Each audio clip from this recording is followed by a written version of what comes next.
नमस्कार, माहमाउली हिंदी समाचार में आपका स्वागत है और मैं हूं शेख इस्माइल। दर्शकों, हम अभी इस वक्त बेला मंडल के खोखदुर्ग गांव में आए हैं और हम सब जानते हैं कि खोखदुर्ग गांव का इतिहास और खोखदुर्ग गांव की कहानी। ये बहुत चर्चित गांव है और यहाँ पर इस चर्चा का सबब इस गांव का पिछले साल ही हमने देख चुके हैं और इसीलिए ये गाँव चर्चा में आगे रहता है। अभी हम इस वक्त यहाँ पर आने वाला जो चुनाव है वो सरपंच का चुनाव है और उस चुनाव के दौरान गांव के लोगों की, गांव के जनता की मंशा क्या है ये देखने के लिए पहुंचे हैं। गांव के लोगों की मंशा ये है कि हमारे गांव में किस तरह से सरपंच होना चाहिए, किस तरह से सरपंच था और किस तरह से सरपंच का आगमन होना चाहिए। अभी गांव की डिटेल में सबसे पहले मैं आपको बता दूं कि यहाँ पर 1109 वोट है, जिसमें महिला वोट है 533 और पुरुष वोट है 576। गाँव में पंचायत भवन का निर्माण अभी भी बाकी है। गाँव में यानी सरपंच के लिए बैठने के लिए ग्राम पंचायत नहीं है, यानी उसकी कुर्सी के लिए जगह नहीं है। गाँव में रेतु वेदिका है और यहाँ पर सबसे महत्वपूर्ण बात यह है कि बेला मंडल में और सबसे ज़्यादा फेमस रहने वाली जो पाठशाला है वो उच्च प्राथमिक पाठशाला यानी 10वीं तक यहाँ पर पाठशाला भी मौजूद है। लेकिन इस पाठशाला की कहानी कुछ अलग से है। इसके पहले देवतड़े जब मास्टर थे उस वक्त पाठशाला का जो ग्रेड था वो आगे बढ़ता जा रहा था, लेकिन कुछ सालों से इस पाठशाला का ना गाँव वालों की नज़र है, ना गाँव के सरपंच की नज़र है, ना ही सरकार की इस पर नज़र पड़ रही है। गांव में बच्चे जो है अपने गांववासी अपने बच्चों को प्राइवेट स्कूल की तरफ ले जा रहे हैं गाँव, और यहाँ पर जिस तरह से लाखों रुपए देकर उन टीचरों को यहाँ पर दिलाया जाता है, उस टीचरों के लिए यहाँ पर कोई बच्चे यहाँ पर मौजूद दिखाई नहीं दे रहे हैं। चंद स्ट्रेंथ है, ज़्यादा स्ट्रेंथ भी नहीं है। गाँववासियों का कहना है कि यहाँ पर टीचर ज़्यादातर नहीं रहने की वजह से हम लोग जो है हमारे बच्चों को प्राइवेट स्कूल में भेज रहे हैं। देखिए, गांव का विकास किसे कहते हैं? गांव का विकास उसे कहते हैं जहां पर पाठशालाओं में, जहां पर शिक्षण में उच्च स्तर पर शिक्षण हो और गांव के बच्चे सुशिक्षित नज़र आए। अभी यहाँ तो इसके पहले बच्चे यहाँ पर बहुत सारे लोग यहाँ पर इस गांव में इसी पाठशाला से पढ़ लिख कर आगे बढ़े और कुछ गवर्नमेंट नौकरी पर भी है और कुछ प्राइवेट नौकरियों पर भी है और अपनी ज़िंदगी उस शिक्षा के आधार पर अच्छी तरह से चला रहे हैं। लेकिन जब उन लोगों की पीढ़ी, उन आने वाले उन जो जनरेशन की पीढ़ी, उनका जो भविष्य है वो खतरे में नज़र आ रहा है, क्योंकि यहाँ पर इस गांव में तो पाठशाला है, उस पाठशाला का सबसे बड़ा मुद्दा यहाँ पर नज़र आ रहा है, क्योंकि यहाँ पर उस पाठशाला में टीचर नहीं है और उस टीचर नहीं रहने की वजह से यहाँ इस गाँव के बच्चे इस पाठशाला में नहीं पढ़ने जा रहे हैं। ये एक अहम मुद्दा रहेगा। अब गांव के लोगों की मंशा, गांव के लोगों का कहना है कि हमारा सरपंच पूरी तरह से ईमानदार हो, जिस तरह से हमारा गांव धार्मिक है और कुछ दिनों पहले हमारे गांव में कुछ वातावरण राजनीति के हिसाब से बिगड़ गया था और काफ़ी सारे झगड़े तंटे यहाँ पर बहुत सारे हुआ। लेकिन उससे हटकर अब हमारे गांव में जो है शांति प्रदान करने वाला सरपंच चाहिए और युवा सरपंच चाहिए और सुशिक्षित सरपंच चाहिए, क्योंकि सरपंच अगर सुशिक्षित रहेगा तो गांव आगे बढ़ेगा। अभी दूसरी बात, गांव निवासी ये कह रहे हैं कि गांव में जिस तरह से सुविधाएं हैं वो भी आगे इसी तरह से चलती रहे। धन्यवाद। पर आप बने रहिएगा मायमाउली हिंदी समाचार के साथ। गावामध्ये सरपंच कसं पाहिजे तुम्हाला? गाव सुधारण्यालायक सरपंच पाहिजे. गाव सुधारण्यालायक म्हणलं तर सगळी सवलत देणारवाला, चांगले कामं करणारवाला असा सरपंच पाहिजे.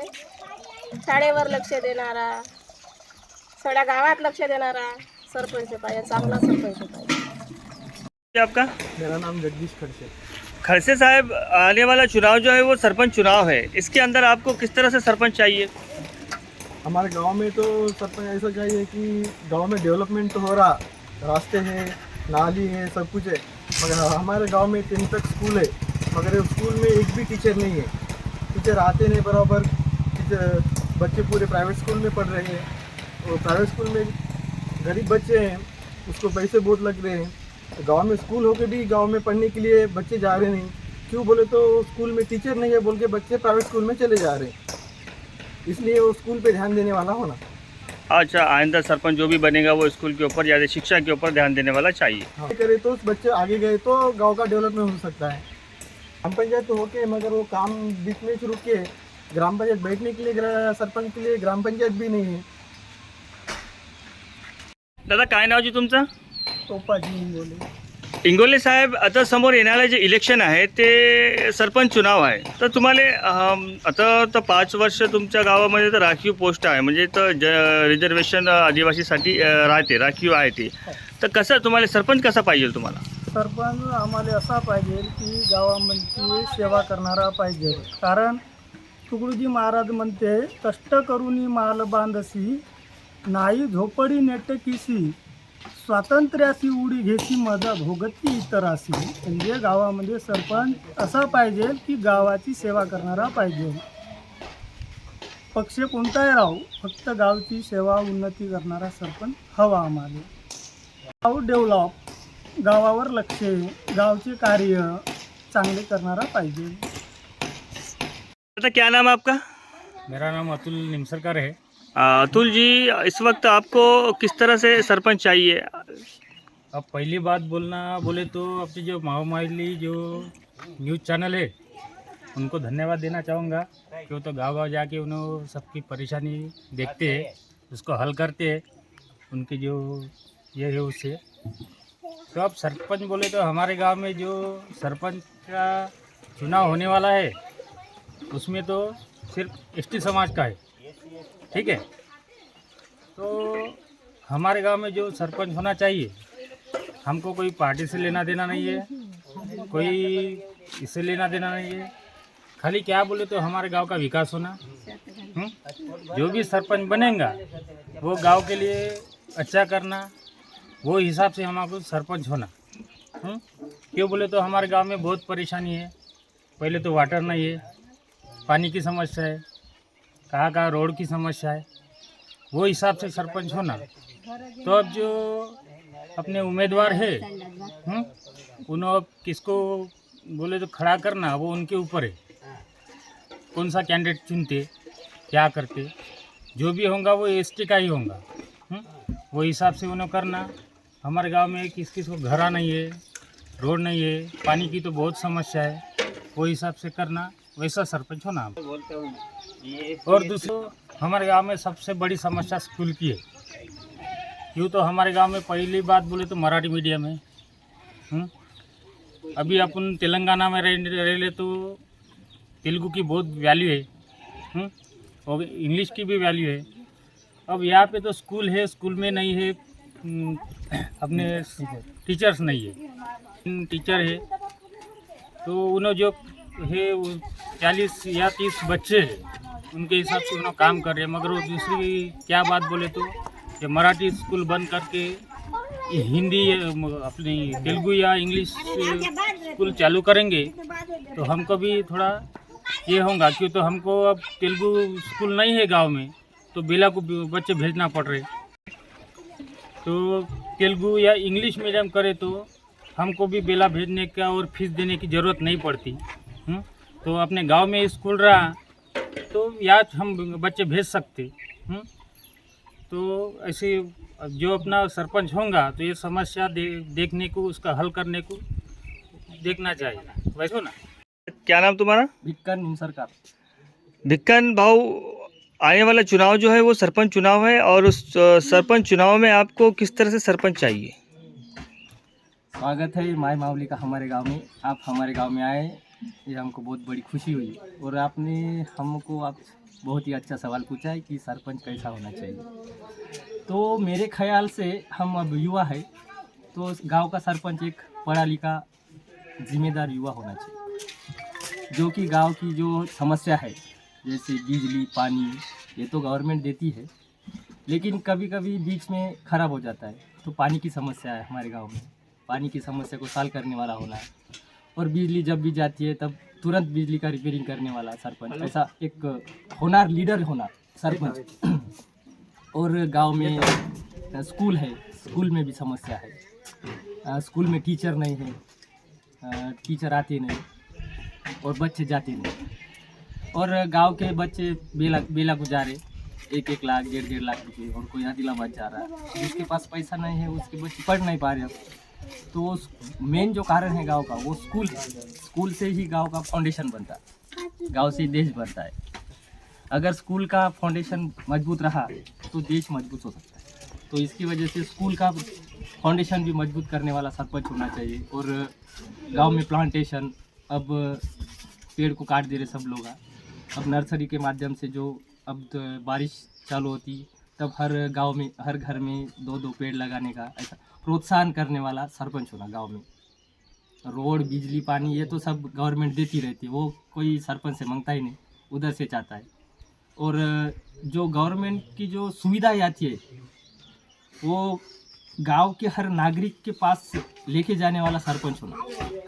सब लोग तो मार्केट जाते नहीं, सबको तो पता रहता नहीं। अगर गांव का सरपंच एक पढ़ा लिखा जिम्मेदार नागरिक हो तो वो गांव के हर व्यक्ति के पास, अनपढ़ हो, पढ़ा लिखा हो, बुजुर्ग हो, युवा हो, सबके पास लेके जाने वाला होना, तब गांव का युवा सशक्त बनेगा, तो ये देश, तो ये गांव की प्रगति होगी। ऐसी प्रगति करने वाला सरपंच होना, ना कि वो। और एक मेन बात, सरपंच खुद के डिसीजन पर रहना, दूसरे का डिसीजन ले सुन के वो डिसीजन लेना, ये नहीं, अपने दम पर डिसीजन लेने वाला सरपंच होना, एक पढ़ा लिखा जिम्मेदार। की समस्या तो है ही हमारे गांव में, बरसों से चली आ रही। अब वो मेन जो समस्या है वो अब वो साल करने वाला सरपंच होना हमको। पानी की समस्या जो है, मिशन भगीरथ का पानी कभी आता कभी नहीं आता, थोड़ा आता, एक 2-4 बूंद आता। जो मांगरूर से जो पाइपलाइन है वो 2 दिन के बाद लीकेज हो रहा हमारे गांव में, 2 दिन के बाद लीकेज होता, आता ही नहीं पानी। क्या है हमारे गांव में मेन मुद्दा जो है वो पानी का है। बोर मारे तो हमारे गांव में पानी लगता नहीं खोगदुर में, तो मेन जो समस्या है वो पानी की है। वो पानी की समस्या साल करने वाला सरपंच होना हमको पहले तो। 1 to 10 तक है, मगर टीचर बरोबर नहीं है। हर टीचर के सब्जेक्ट के लिए टीचर भी नहीं है, और बच्चे पूरे प्राइवेट स्कूल में जा रहे हैं। यहाँ पे कुछ गांव वाले भी ज़्यादा ध्यान नहीं देते, और चुने हुए आदमी भी जैसे सरपंच है, थोड़ा ध्यान दिए तो अच्छा रहता, गांव डेवलप होता। सुबह से शाम तक लोग काम करके आते, लोगों को टाइम नहीं रहता, बच्चे के ध्यान नहीं देते, और फिर बच्चे पढ़ते नहीं बोल के बेले में भेज देते। पहले बहुत अच्छा था, मैं भी पढ़ा लिखा था, एमए एमएड हो, मगर क्या करते, स्कूल में टीचर आने बोल के लोग प्राइवेट में जा रहे। डीएड बीएड करने वाले बच्चे हैं, पूरे लग के है हमारे गांव में, जिला परिषद पढ़ के लग के है। कॉन्वेंट में जाके पढ़े कि बच्चे पढ़ रहे, ये इंजीनियर 10-20 हज़ार कमा ले रहे। क्या मराठी में लगे तो अच्छा है, डीएससी में बच्चे लगते, सब लगते, मगर ध्यान नहीं देते लोग। पहले 20-25 साल से हमारे गांव में अच्छा बच्चे थे, अभी 2-4 साल हो गए, पूरा बच्चे का स्ट्रेंथ कम हो गए, 40-50 बच्चे होंगे, क्या है क्या 1 to 10 तक। गावचा सरपंच म्हणलं तर सुशिक्षित पाहिजे, शिकून आहे का नाही। आपल्या आमच्या एजन्सी गाव आहे, एजन्सी गावामध्ये का ट्रायबल आहे, ट्रायबलमध्ये एजन्सी एजन्सीमध्ये ट्रायबलच येते आहे का नाही, रिजर्वेशनच येते ना। तर आपले शिक्षणदार पाहिजे कोणतं असो, तर पुन्हा डेव्हलप करावं, कोणतं शाळेचे, कोणतं असं पाण्याची व्यवस्था। आता पाण्याची व्यवस्था मतलब पाणी आहे पण येत आहे, पण थोडी कमी आहे पाण्याचं, तर पाण्याची व्यवस्था करा। शिक्षण आहे, शिक्षणाला शाळेवर लक्ष द्यावं चांगलं, रोड रस्ते हे ते सुधारणा करावं। जसं आता महाराष्ट्रामध्ये औरंगाबाद आहे, औरंगाबादमध्ये पाटोदा गाव आहे, तिथे एक सरपंच आहे भास्कर पेरे म्हणून, तेवढा गाव त्याचा डेव्हलप केला, म्हणजे महाराष्ट्रामध्ये दुसऱ्या नंबरवर, पहिल्या नंबरवर आहे त्या गाव। तसं डेव्हलप करावं, रस्ते, रोड, पाण्याची व्यवस्था। तिथं काय आहे म्हणतं महाराष्ट्रामध्ये, त्या पाटोदा गावात गरम पाण्याची सोय आहे, थंड्या पाण्याचे 3 नळ आहे, फिल्टरचं पाणी, आपल्या वापराचं पाणी, पुन्हा गरम पाणी 3। तसं आहे ना, पुन्हा गव्हर्नमेंट म्हणून त्या गावातर्फे, ग्रामपंचायततर्फे चक्की बी आहे गावामध्ये द्यावा, तसं डेव्हलप करावं। त्यासाठी आमच्या गावामध्ये आहे ना, रोडे रस्ते सुधारणा आहे, तरी पुन्हा करावं जास्त। शिक्षण, शाळा हे सर्वच पाहायचं आहे, पण मास्तर बी ना, पोरं काही बेलायला जात आहे, जास्तीत जास्त बेलायला जात आहे, पण इथं बी काही आहे तर मास्तर बी पाहिजे, मास्तर लक्ष देत ना कोणी, काही नाही। सुधाकर चौहान, आप इसके पहले इस गांव में 5 साल सरपंच पद पर रहे, यानी आप माजी सरपंच है। तो अभी आने वाला चुनाव जो है वो सरपंच चुनाव है, तो आपको किस तरह से आने वाला सरपंच किस तरह से होना चाहिए, आपकी मंशा क्या है? जिस तरह से आपको 5 साल अनुभव है, और इस अनुभव के साथ में आप कैसा सरपंच चाहते हैं, ये बताइए। मैं सुधाकर चौहान खोगदूर रहवासी हूँ। मैं पहले मैं माजी सरपंच हूँ। माजी सरपंच से पहले मैं पार्टी अध्यक्ष था। पार्टी अध्यक्ष होते ही हमारा ख्वाब था, हमारा सपना था कि गांव का विकास कैसा करे। गांव के हमारे बेला मंडल में खोगदूर की समस्या बहुत पानी की रहती है, तो पानी का प्रॉब्लम कैसा सॉल्व करे, ऐसा हमारे हृदय में रखते हुए हम हमारे पार्टी अध्यक्ष द्वारा हमारे लीडरशिप में हमारे नेतागण के ला के मंत्री को बोल के समस्या कैसा हल करना बोले तो पानी का प्रॉब्लम हम मारूट से बोर मार के प्रॉब्लम सॉल्व करें। और उसी तरीके से हमारी 5 साल की जो सियासत थे, हमारे स्प्रिंकलर सटा, पब्लिक की सेवा, बीसी लोना, वैसे सब कुछ काम मेहनत करके हम प्रैक्टिकल, पहले भी हम राजनीति में थे, हमारे पिताजी भी थे, हमारा तजुर्बा था, हमारा विकास के लिए तड़प थी। ये मौका मिलते ही हमारे भगवान ने मौका दिया और सरपंच बना दिया। तो अब सरपंच आप कैसा चाहते बनने हैं? के बाद जो हम सियासत करें तो हम जो शपथ विधि लेते हैं संविधान के अनुसार, हम संविधान को लेके हमारे जो MPDO सर, डी सर और रपा सर हमारे बहुत खास हमारे को हेल्प करके हमारे को अच्छी राह दिखा के मेरे गांव का विकास करें। और अभी भी जो अगला होने वाला जो सरपंच है, अब हमारा एजेंसी गांव है, इस वास्ते रिजर्वेशन ST का रहता है। तो मैं अचानक हम भगवान की दुआ से सरपंच बने और हम कार्य करें, ये पब्लिक को देखे। और प्रैक्टिकल आज जो ST का जो सरपंच रहता, उन्होंने भी हमारे जैसे जो समस्या जो हमारे हाथों से अधूरी रह गई है वो पूरी करेंगे बोल के हमको अपेक्षा है। ज़्यादा तौर पर हमारा पानी का प्रॉब्लम रहता है, वो पूरे नज़र रखते हुए पाइपलाइन पर हमारा प्रॉब्लम गांव का सॉल्व करते हुए हमारी तरफ 5 साल सबको माइनॉरिटी, BC, ST, SC सभी वर्गों के ये खोगदूर गांव में लोग हैं, उसको संभाल के चलते हुए उन्होंने भी सियासत करना बोल के हमारी अपेक्षा है। साथी सर, इस वक्त खोगदूर गांव में हैं आप, और शायद आपकी आज ही पोस्टिंग हुई।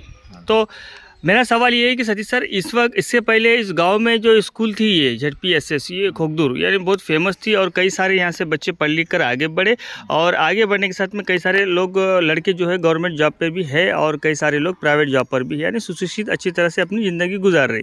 लेकिन कुछ इन 6 से 7 साल में इस स्कूल की हालत खस्ता होती जा रही है, क्योंकि यहाँ पर स्कूल में बच्चे पढ़ नहीं रहे, क्योंकि बच्चों के पेरेंट्स से हमने पूछा, यानी उनके माँ बाप से पूछा, तो यहाँ पर टीचर की सहूलत नहीं है। तो आप क्या मैसेज देना चाहते हैं, ये खुलकर बताइए। ओके, फर्स्ट ऑफ ऑल तो मैं माय माउली का धन्यवाद देना चाहता हूँ कि आप यहाँ की जो परिस्थिति है स्कूल की, जो पब्लिक तक या गवर्नमेंट तक ले जाने के लिए आप आए। तो मेन जो आपका मुद्दा यहाँ का, स्कूल में एनरोलमेंट बहुत कम हो गया। इसका मेन रीज़न है कि मराठी मीडियम स्कूल था ये पहले, और मराठी मीडियम का स्टाफ नहीं रहने से यहाँ के पेरेंट्स सब नाराज़ हो गए, क्योंकि बच्चों को डालने के बाद उनको सही शिक्षा नहीं मिली समझो। तो कोई भी हो, आप अगला स्कूल अच्छा वाला स्कूल देखते। तो अभी तो मैं कल ही ज्वाइन हो गया यहाँ नए स्कूल में। इससे पहले मैं सोनकास में काम करता था, बॉयज़ एंड स्कूल असिस्टेंट। अभी यहाँ मेरे साथ और एक मैथ स्कूल असिस्टेंट भी ज्वाइन हो गए। अभी फुल स्टाफ बोले तो भी चल सकता है। मैथ स्कूल असिस्टेंट आया, बॉयज़ एंड स्कूल असिस्टेंट है, इंग्लिश स्कूल असिस्टेंट है मोहन रेड्डी सर, और PGHM है। और आने वाले दिनों में 2-3 दिन में अभी गवर्नमेंट ने प्रमोशन ट्रांसफ़र रखा है, उसमें भी स्कूल असिस्टेंट तेलुगु पंडित आने की संभावना है। तो मेरे कहने का मतलब है एक स्टाफ फुलफिल हो जाएगा, और फुलफिल होने के बाद हम यहाँ आने वाले बच्चों को अच्छी से अच्छा शिक्षा देने का कोशिश करेंगे। इसलिए मैं गांव वालों को, पेरेंट्स को रिक्वेस्ट करता हूँ, अभी तक जो हो गया सो हो गया, लेकिन अभी यहाँ से इस एकेडमिक ईयर से अगर आप अपने बच्चों को हमारे स्कूल में एडमिट कर दिए समझो, तो हम ज़्यादा से ज़्यादा उनके ऊपर नज़र रख के अच्छा शिक्षा देने का हम सब स्टाफ मिल के कोशिश करेंगे। ये मैं आपको कहना चाहता हूँ। और मैं ये कहना चाहता हूँ, आपके बच्चे यहाँ से प्राइवेट में जाते, प्राइवेट में हर बच्चों को कम से कम 10 से 15 हज़ार रुपये खर्च आता। अपने पास यहाँ डाले समझो, गवर्नमेंट स्कूल में यहाँ सब फ्री है, बुक से लेके बुक है, ड्रेस है, और MDO है और नोटबुक भी दे रहे 2 साल से गवर्नमेंट। तो अपने को कौन सा भी खर्चा नहीं है, पेन पेंसिल नोटबुक ड्रेस खाना पीना सब गवर्नमेंट यहाँ बेयर कर रही है। तो इससे अच्छा अपन अपना खर्चा बचा के ये भविष्य के लिए बच्चों के भविष्य के लिए बचा के रखे और आगे पढ़ाने के लिए उनको काम आता वही पैसे। मैं इसलिए और एक बार विनती करता हूँ सब गांव वालों को और पेरेंट्स को कि अभी हमारे स्कूल में ये ZPSS अपना गांव अपना स्कूल बोल के यहाँ अगर अपने बच्चों को एडमिशन कराए तो मैं वादा करता हूँ कि अभी से या पूरा स्टाफ आके